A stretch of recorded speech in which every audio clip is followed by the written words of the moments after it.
E aí pessoal, tudo bem com vocês? Vamos para mais um vídeo aqui no canal e hoje eu queria trazer uma análise bem legal de uma partida das Olimpíadas que eu joguei. Na verdade, eu acredito que essa foi, se não a mais difícil, uma das mais difíceis, que foi contra a jogadora da França, Marie Sebag. Meu francês está super em dia. E eu queria trazer essa análise para vocês desde a fase da abertura, que foi muito interessante, até a fase ali do meio jogo, do final, contar para vocês os bastidores. Nessa rodada específica, nós enfrentamos a França, que era o número 5 do evento, então foi um desafio muito grande para o Brasil. Bom, vamos lá. Bom, eu tava de brancas nessa partida e uma coisa interessante era que a minha adversária ela tinha um repertório muito fixo, então basicamente ela só jogava Nightwolf contra E4. Isso foi uma coisa muito positiva para mim, né? Porque eu poderia direcionar minha preparação especificamente para Nightwolf, então eu não precisava, por exemplo, jogar uma variante que eu sempre joguei, eu poderia mudar alguma coisa. Então, eu joguei uma linha que eu tinha tentado outras vezes também em alguns torneios pelas minhas passagens na Europa. Então eu joguei 4, cavalo F3, aqui nós temos a tradicional Nidorf, depois do A6. E aqui eu joguei com bispo E2, E5 e cavalo B3. Bom, qual que é o segredo? O que eu fiz de diferente, né? Ela jogou bispo E7, super normal, né? Geralmente o pessoal da Nidorf gosta de jogar bispo E6, roque, B5, né? Os lances mais tradicionais. Então aqui eu joguei roque, roque e dama D3. Repara que eu estou esperando um pouquinho para desenvolver o bispo de C1. Na maioria das vezes, né, o jogador das brancas desenvolve para G5 ou para E3.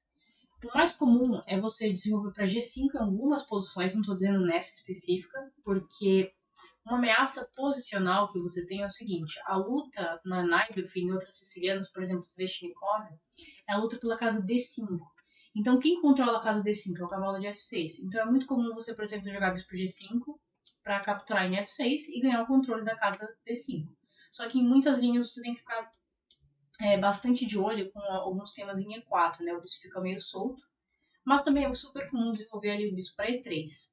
Nessa partida específica, eu preparei essa variante com bispo D2. Parece um lance de capivara, o que eu não deixo de ser, mas a questão principal desse lance, porque é super contra-intuitivo, né? Eu tô desenvolvendo uma peça, tô desenvolvendo o bispo, na verdade, uma das, entre aspas, né, piores casas possíveis. Não é uma casa muito ativa, né? Quando a gente pensa em desenvolvimento, geralmente a gente quer desenvolver o bispo para casa mais ativa. Mas nesse caso, o bispo N2 ele é muito útil, porque em muitas posições o branco ele quer jogar cavalo D5. Também, na maioria das vezes, para impedir o D5 das pretas, que é o lance libertador, certo? Então, o cavalo D5 é um lance super comum. Quando isso acontecer, imagine, só para exemplificar alguma coisa bem básica aqui para vocês, tá? Por exemplo, B5, que é um lance super natural para as pretas. As brancas podem jogar cavalo D5, e quando ocorre essa troca, repare que a casa C6 fica muito fraca. Então, uma das ideias do bispo em D2 é apoiar um possível cavalo A5 e cavalo C6. Então, exemplificando novamente, né? Se ela desenvolve o cavalo BD7, por exemplo, cavalo A5, já é uma ideia bem interessante para entrar em C6. Então, a função do bispo de D2 é, em muitas variantes, apoiar esse cavalo A5. Então, é um lance bem legal e pouquíssimo jogado. Então, foi essa seleção que eu escolhi aqui para essa partida contra a francesa. Então, ela seguiu o cavalo BD7, ela não definiu a estrutura também. E aqui eu joguei o cavalo D5, que eu falei para vocês que era uma ideia das brancas. Então, bispo toma, peão toma. E aqui nessa posição, eu lembro que o principal lance era cavalo E8. Qual vocês acham que é a ideia do cavalo E8? Então, eu gostaria de fazer essa primeira perguntinha aí para vocês. Então, pausa o vídeo. É uma ideia estratégica, então não é uma ideia muito tática, né? Qual seria a ideia do cavalo E8? Principalmente, na verdade, não é puxar o F5. Essa é uma das ideias também, mas não é a principal. A principal ideia é jogar bispo G5. Porque quando a gente tem esse tipo de estrutura, o bispo em E7 geralmente ele fica meio morto. Então, uma das ideias das pretas é jogar bispo G5, trocando esse bispo mal pelo bispo de D2. Mas, claro, também tem a ideia de jogar F5. Então, aqui as pretas têm essa ideia como principal. E aqui as brancas têm várias opções para reagir a isso. Uma delas é dama H3, que é um lance bem interessante, porque se você jogar bispo G5, você pendura uma peça, né? Estou trocando em G5 e está caindo em D7. Então, essa é uma ideia interessante, ainda que existem outras possibilidades. Então, aqui eu joguei E por D5, ela não jogou o cavalo E8, que era o lance que eu esperava, né? Como é uma posição muito nova, então não dá para saber exatamente como que seu adversário vai reagir. Você estuda a posição, vê as possibilidades, e aqui eu lembro vagamente que cavalo C5 não era um lance tão preciso para as pretas, que foi o que ela acabou jogando na partida. Por quê? Quando as brancas trocam, repara que agora eu tenho a possibilidade de, na verdade, eu tenho agora um peão passado, que essa pode ser uma preocupação para ela em muitas posições. Então aqui eu joguei C4, eu dei um reforço ali para o meu peão passado, ela jogou dama C7. E qual que é o ponto? Se as pretas conseguissem, que é uma coisa bastante importante na questão da estratégia, né? Quando você tem um peão passado, se você conseguir colocar um cavalão em D6, que é o melhor bloqueador de peão passado, isso, se você não sabe, é uma ideia estratégica interessante. Então, quando você está jogando contra um peão passado, o melhor bloqueador é o cavalo. Dificilmente o cavalo pode ser atacado. Essa é uma questão bastante curiosa, né? A não ser, claro, por outro cavalo. Mas isso seria uma questão importante. Então, se as pretas conseguissem colocar um cavalo em D6 e puxar o F5, eu acho que elas estariam em boas condições nessas posições aqui. Mas o problema é que ela não consegue fazer isso. Porque, por exemplo, nessa posição eu joguei bispo C3, ela jogou bispo D6. Qual que é o problema? Se ela joga, por exemplo, cavalo E8, o ponto é que ela não consegue jogar cavalo D6 tão fácil, porque eu tenho uma pressão no ponto de E5. E isso faz com que a minha posição seja muito boa, porque ela não consegue realizar esse bloqueio. Ela manteve ali o bispo de E7, que era uma coisa que eu acho que ela não gostaria de ter mantido. E eu acho que minha posição é bem confortável, porque eu tenho um plano muito claro. Ela não tem um plano tão claro assim como o meu. Eu vou pressionar o ponto E5, né? Então eu vou tentar tirar a dama para passar a torre, tirar o bispo, e a pressão ali no ponto E5 e eventualmente até um ataque ali na ala do rei. Mas ela jogou aqui bispo D6. Eu joguei dama H3. Por que eu joguei dama H3? Porque eu quero tirar minha dama da casa D3 para poder melhorar o meu bispo e ao mesmo tempo criar uma certa pressão ali na ala do rei. Então, basicamente, essa é a ideia do dama H3. Então, eu vou tentar explicar para vocês mais ou menos lance a lance, né, do meu processo de pensamento, por que eu joguei tal coisa, por que a minha adversária respondeu tal coisa também. Então, aqui ela acabou jogando o cavalo D7, que é um lance que faz sentido porque ela quer puxar o F5. Esse é um lance bem importante, ela quer ganhar espaço, né? E ao mesmo tempo também se antecipar a um possível bispo D3. Só que esse é o ponto. Eu joguei bispo D3 nessa posição, e aí ataquei o peão de F7, de H7, perdão. E ela não tem F5, isso é uma coisa bem importante também. Agora, uma questão estratégica. O que vocês fariam nessa posição? Vocês jogariam G6 ou H6? Essa é uma grande questão. Então, pausa o vídeo e tenta descobrir. Então, nessa posição, você tem uma escolha muito importante entre você jogar G6 e H6. Ambas ideias é para você defender o ponto H7. Aqui ela jogou G6, que na minha opinião é a melhor resposta, porque você está anulando o bispo de D3, né? Então é como se você estivesse colocando uma barreira e meio que você diminui o raio de ação dessa peça, né? Quando você joga H6, você evita o ponto H7, mas na verdade você não anula, então o bispo ele continua tendo um raio de ação muito grande.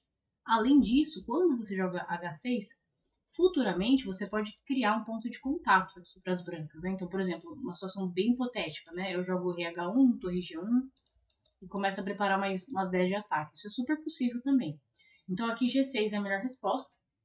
E nessa posição eu lembro que eu pensei bastante em um lance e no fundo eu sabia que esse era o lance correto, ou poderia ser, mas eu não quis arriscar tanto. Apesar de eu ser uma jogadora bastante agressiva, eu acreditava que essa jogada poderia comprometer muito a minha posição, porque quando ela joga G6, ela não só impede o ataque em H7, como ela reforça de novo a ideia do F5, que antes não era possível. Então, nessa posição, as brancas tinham um lance muito forte, convido você a pausar o vídeo, que é o lance G4. Esse lance é posicionalmente muito forte, porque a ideia dele não é jogar G5, é simplesmente deixar o peão G4 e evitar o principal contrajogo das pretas com F5. Então, inicialmente, eu tinha pensado nesse lance durante a partida, mas eu achava que iria comprometer muito a minha posição. Porque se é um lance que não funciona, a longo prazo pode ser uma debilidade muito grande. Então, eu preferi jogar aqui nessa posição, no dama H6, que é um lance que eu acho que é super interessante, porque ele também, entre aspas, evita o F5. Agora, por quê? A minha adversária acabou jogando torre de F8, que é um lance super interessante. Porque esse lance, repare que o bispo em D6 ele não está muito bem colocado. Então, na maioria das posições, ela quer puxar o bispo para F8, trazer mais um companheiro ali para a zaga, já que ela justamente danificou um pouquinho a estrutura na ala do rei. Então, esse é um lance posicionalmente muito bom. Agora, por que dama H6, entre aspas, evita o F5, né? Se eu joguei dama H6, se ela jogasse F5, aqui tem um lance muito legal para as brancas, convido você a pausar o vídeo e tentar descobrir o que eu faria nessa posição, que na verdade é o lance que eu tinha calculado. Aqui as brancas têm um lance bem forte, que é G4 exclama. A questão é, eu não jogo G4 para antecipar o F5, como na outra variante, mas eu provoquei o ponto de contato. Então, se ela joga F5, eu iria jogar G4. O que eu tinha planejado? Ela tem duas opções. Ela pode tomar o peão, ela pode avançar. Basicamente, essas são as principais opções aqui para ela. Porque se ela joga E4, seria muito legal se ela jogasse isso. Posso ser uma pessoa ruim, tá falando isso, mas se ela jogar C4, eu teria matinhos aqui muito bonito em G7, né? Claro que ela não pode fazer isso. Por isso, que ela basicamente tem duas opções. Ou ela joga F4 ou ela toma o meu peão. Se ela tomar o meu peão, eu posso capturar em G6.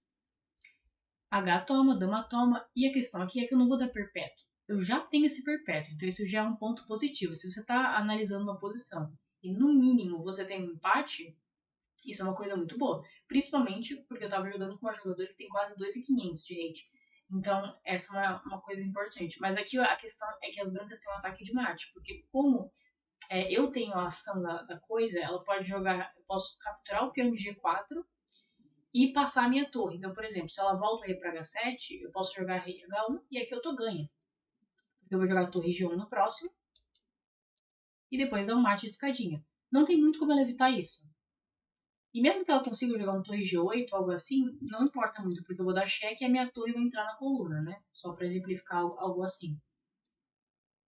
Né? E minha torre tá passando igual.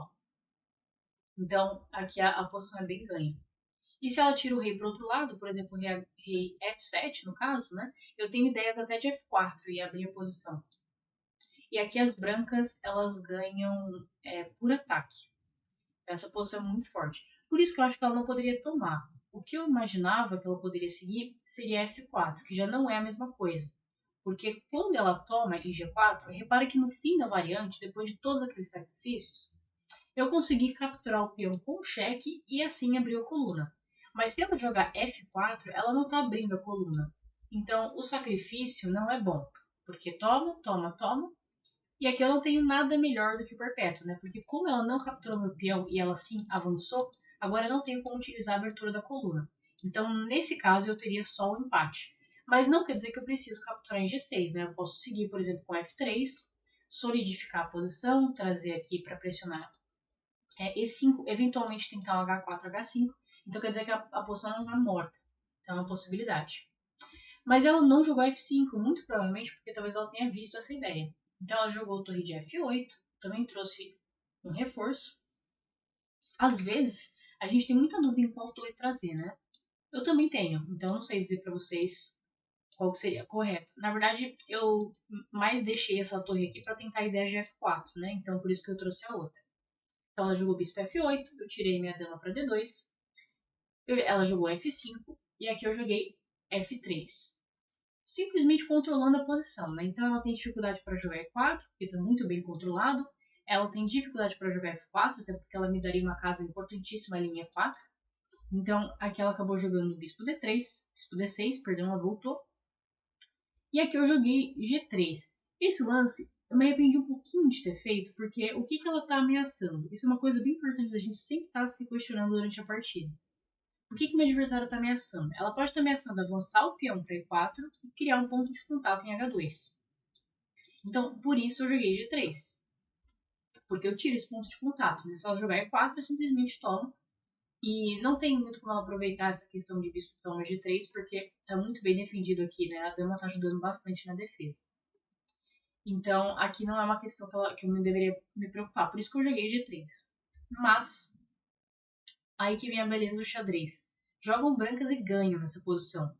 Pode parecer uma coisa bem bizarra, né? Porque a gente tá ali numa posição de meio jogo, parece que os dois estão super... As duas posições estão super sólidas, Mas aqui as brancas tinham uma bomba.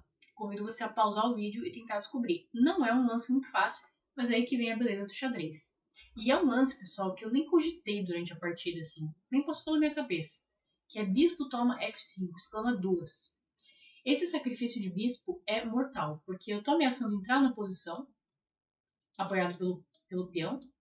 Mas é claro, você deve estar se perguntando, tá, mas e se eu tomar e olhar pra sua cara, né? Aqui eu tenho dama G5, e o ponto todo do ataque é que eu vou conseguir jogar esse F4. E esse lance mata a posição das pretas, porque eu vou capturar em E5 depois. Independente do que você capturar, você vai ficar meio cravado. E depois a torre também está ajudando capturando F5. O ataque é fulminante. Então, por exemplo, se ela joga B5, um lance tentando realizar algum tipo de contra-jogo, por exemplo, B4, tirar o meu bispo dessa diagonal, eu posso tomar em E5, bispo toma, torre toma, cavalo toma e torre para F5. E o cavalo de E5 vai cair. E eu tenho um grande ataque aqui. A posição das brancas está simplesmente ganha. E não tem muito como elas resolverem esses problemas pretas. E claro, por que eu fui com rei para H8, né? Coloquei na cravada? Porque se eu for com rei para F8, daí eu acho que é um pouco pior a situação, né? F8 ou F7, porque eu tô tomando com cheque. Então a situação não ajuda. Posso tomar com cheque aqui também. Então, além, claro, do F4 que está sempre presente. Posso até jogar a mesma coisa. Só que esse lance de bispo por F5 é um lance que eu nem cogitei durante a partida, porque não é um lance muito natural de você perceber, né? No meio de uma posição mais ou menos posicional, chega uma bomba tática assim do nada. E, na verdade, o mais difícil dessa posição é você entender que o F4 está destruindo, né? Porque se você olhar, ok, sacrifício por ataque, mas se você olha essa posição, você pergunta, poxa, mas cadê o ataque das brancas, né? A dama tá sozinha aqui, então por que esse sacrifício é tão bom? Mas é a longo prazo, que é jogar o F4, ameaçar tomar, colocar várias peças na cravada e torre por F5.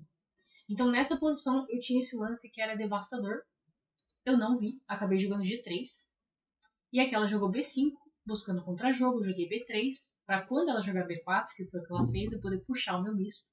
E ela jogou assim. Então repara que tá acontecendo uma batalha bem tensa de flancos opostos, né? Eu tô tentando atacar ali na ala do rei, ela tá tentando seu contra-jogo na ala da dama. E aqui de novo eu tinha a ideia de bispo por F5, mas não era tão forte quanto antes. Mas eu acabei jogando torre E2 para em algum momento poder dobrar e aumentar a pressão aqui em E5. Ela acabou jogando A4 e eu joguei torre de F1. E aqui ela jogou torre F8. Eu não gostei muito desse lance, para ser bastante sincero, da minha adversária, porque ela tem uma ideia que é jogar simplesmente E4. Isso, para quem é jogador de Índia do Rei, no meu caso, é um lance que eu estava temendo muito durante a partida. Porque esse tipo de lance, esse sacrifício de peão posicional, é muito forte. A ideia é você sacrificar o peão para o adversário, então você entrega, mas em contrapartida você ganha a casa E5, que é muito importante. Inclusive, no brasileiro, no Campeonato Brasileiro ano passado, que teve uma partida analisada, eu acredito que em vários canais, contra a Natália Bacarini, eu estava de pretas e eu apliquei esse tema. Você entrega um peão, mas na verdade você ganha muito mais posicionalmente em troca. Então aqui, por exemplo, E4 é um lance forte. Se você reparar, as peças pretas não tem muito sentido, né? Então E4 é um lance muito forte posicionalmente, porque quando eu capturar, ela pode jogar, por exemplo, até F4. E depois ela pode colocar, além da pressão que ela tem em G3, ela poderia bloquear aqui o cavalo E5 ou o bispo E5. E aqui a posição dela começa a ficar bem interessante. Por isso que eu tinha um pouco de receio dessa posição. E a minha ideia era jogar E5. Era devolver o peão para ela não conseguir o bloqueio. Porque imagine que ela consiga um bloqueio. O bispo de D3 morreu, né? Porque ele vai ficar super dentro da estrutura. Então aqui E5 eu estava planejando devolver o peão de volta, mas não ficar passivamente. Então, por exemplo, cavalo por E5, eu poderia tomar em F4. E aqui a posição, eu acredito que ela é bem, o que a gente costuma dizer em inglês, né, unclear, não é muito clara aqui não. Ela não consegue tirar o cavalo porque está cravado, mas ao mesmo tempo a posição está um pouco caótica. Então por esse motivo ela não consegue, por exemplo, capturar em D3, né, porque está caindo a torre lá em E8. Então por motivos táticos, as brancas ainda tinham essa ideia.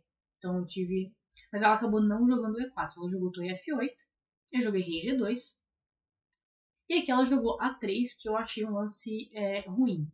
Por quê? Ela basicamente acabou com as ideias dela na aula da dama. Então, quando você vai definir a estrutura, o que é definir a estrutura? Você tirar um ponto de contato. Então, por exemplo, aqui tem um ponto de contato. Então, a todo momento, as duas têm que ficar se preocupando. Quando que é bom tomar, quando que é bom não tomar. Ou quando que é bom avançar, né? Você sempre tem essa dúvida. Então, a todo lance, nós temos essa dúvida em questão. Quando ela fecha, ela basicamente diz que não vai acontecer mais nada na aula da dama. Isso é muito bom para mim, mas pode ser bom para ela, mas ela tem que ter muita certeza. Nesse caso, eu acredito que não foi bom, porque uma das minhas preocupações era em algum momento ela jogar A por B3, A por B3, e, por exemplo, alguma ideia como torre A3. Então, esse é um problema que eu tinha a longo prazo, ainda que eu possa defender, né, com o bispo C2, depois trazer o bispo para B2, mas é uma preocupação a todo momento para as brancas. Então, quando ela joga A3, ela tira essa preocupação. Agora o jogo ele fica muito concentrado no centro, né, e também na ala do rei. Então aqui eu joguei dama H6. De novo, ela tinha ideias de E4 que eram muito fortes. De novo, ela tinha essa ideia de F toma e F4. E a posição é um caos. Mas ela não estava muito afim dessa ideia. Então ela jogou A3. Eu de novo joguei dama H6. Aproveitando o fato, né, de como ela colocou a torre em F8, o bispo não pode mais me incomodar, pelo menos por alguns lances. Então ela jogou torre F7 e eu joguei H4. Então eu quero buscar o ponto de H5, né, para poder criar um contato em G6 e enfraquecer um pouquinho o rock dela. E finalmente ela jogou E4. Nessa posição, eu lembro que nós duas tínhamos aproximadamente 6 minutos no relógio. E para quem não sabe como funciona a Olimpíada, quando você chega no lance 40, você ganha mais meia hora. Então, até lá, tudo pode acontecer. Então, aqui é o lance 29. Então, nós tínhamos aí 10 lances para fazer em 5 minutos, mais ou menos. Então, era muita coisa que podia acontecer.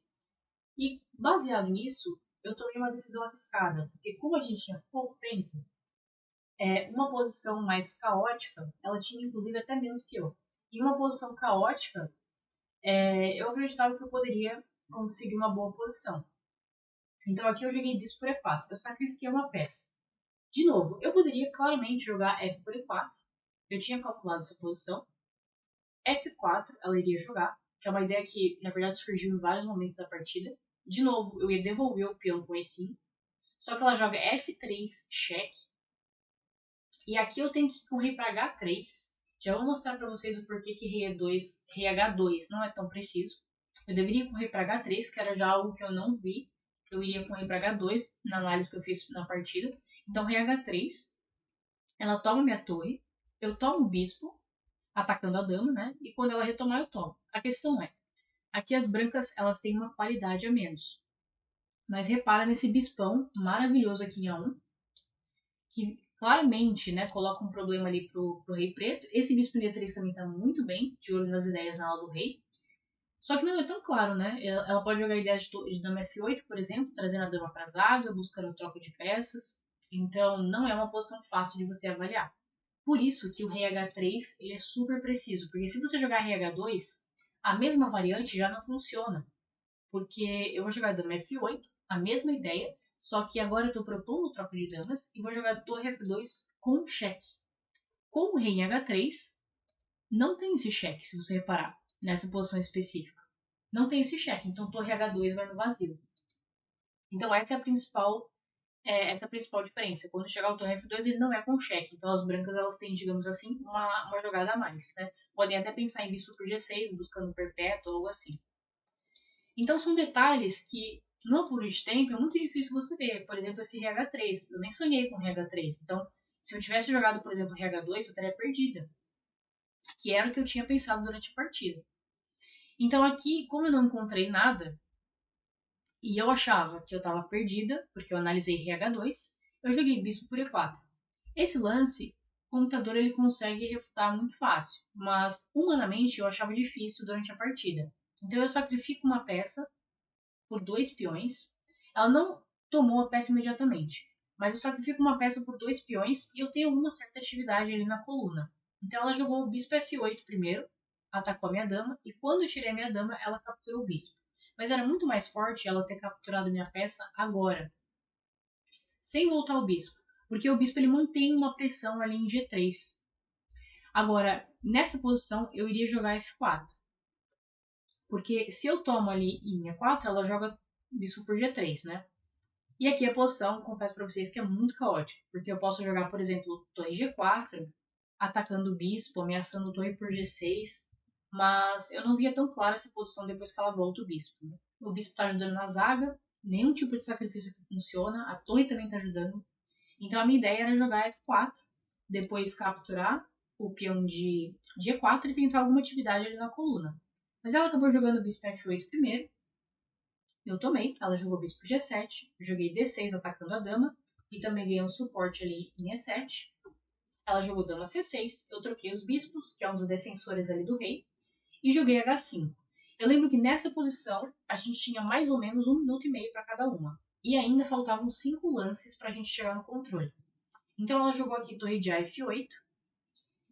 E aqui chegou um momento importantíssimo. Ela tinha 1 minuto no relógio quando ela fez esse lance. E eu tinha mais ou menos uns dois e pouco. E aqui eu tenho uma decisão entre tomar em G6 ou jogar H6. Nessa posição, eu tomei uma decisão prática, que é o seguinte, ela tinha 1 minuto e meio, então ela não tinha muito tempo para calcular muitas coisas, né? Ela basicamente iria seguir a intuição dela. Então, o que eu pensei? Bom, eu vou colocar mais problemas para ela, né? Não vou fazer um lance tranquilo, porque se eu jogar, por exemplo, H6, ela vai jogar aqui rei G8, e aqui eu acredito que as pretas não têm mais nenhum problema, elas ficaram numa posição super sólida. E de repente, eu que tenho que começar a achar muitos lances, né? Ela já está com uma pressão aqui em F3, eu já teria que achar, por exemplo, torre F4, e essa posição eu realmente não sei o que está acontecendo, porque ela pode jogar cavalo F6, tem ideia de cavalo H5, e a peça de repente começa a jogar mais que os peões, né? Então aqui eu não via muito claro. Então eu pensei, bom, eu vou jogar H por G6, porque por um lado eu estou permitindo que ela possa capturar, mas ela vai ter que calcular muita variante e ela só tem 1 minuto. Então é um risco que vale a pena você correr, né, nessas situações mais práticas. E aqui a melhor lance para as pretas era jogar realmente torre por F3. Esse era o melhor lance. E aqui eu tinha algumas opções. Por exemplo, eu iria tomar em H7. Por quê? Se eu jogo torre E7 cheque, ela tira essa torre, voltando, e ela me dá um contra-cheque. Então esse seria um lance desastroso, né, para as brancas. Então, porque depois que eu tirar o rei, ela simplesmente vai tomar o peão e ela tá super sólida. Logo, eu iria jogar G por H7 nessa posição, e ela teria, por exemplo, que encontrar um lance como rei H8, que não é fácil. Esse lance não é fácil, mas a ideia dele é se antecipar ao dama G5, que pode chegar com força para as brancas. Porque se ela joga, por exemplo, um lance como torre F2, que vocês podem estar se perguntando, aqui é interessante para as brancas trocarem, né? Porque esse peão é praticamente intacto, porque se você capturar, eu posso jogar torre E7, e eu fico te perseguindo de uma forma que você vai perder a dama. Né? Então, na verdade, quando você captura esse peão, você abre espaço para os cheques das torres. Né? Então, o peão de D6 ele não pode ser capturado.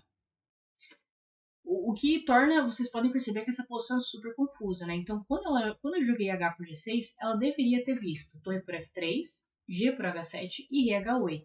E aqui as pretas têm vantagem. Porque com o rei em H8, repare que eu não tenho nenhum cheque na diagonal, os peões estão controlando muito bem, e aparentemente o rei preto está seguro. Então, essa é uma questão muito importante. Aqui eu acredito que as pretas tinham uma boa vantagem. Mas ela não viu esse rei H8, que é natural, porque ela tinha 1 minuto. E ela jogou ao toque. Ela pensou acho que 10 segundos e jogou H por G6. É muito comum isso também. Você captura uma peça, você retoma muito rápido. E aqui eu tô ganha, porque quando ela joga H por G6, ela abre a coluna H. E aqui, torre H1. E as brancas têm vantagem decisiva, porque agora eu tô jogando dama H6. E ela não tem como impedir o dama H6 chegar. E aqui eu tô absolutamente ganha. Mas também, nós tínhamos aí 30 segundos no relógio, basicamente. Ela jogou torre H8. Aqui é o lance 37. Eu capturei. Ela captura de volta, dama H6. Ela tem que jogar rei G8, né? Porque se ela joga cavalo F8, perdão, se ela joga torre H7 nessa posição, tá vindo torre E8, né? E aqui cavalo F8, torre por F8, mate. Então aqui ela jogou torre rei G8. E aqui veio o momento mais dramático. Depois que eu faço esse lance, eu vou ganhar meia hora no relógio. E aqui eu tinha 1 minuto. Então eu tinha que decidir entre duas jogadas.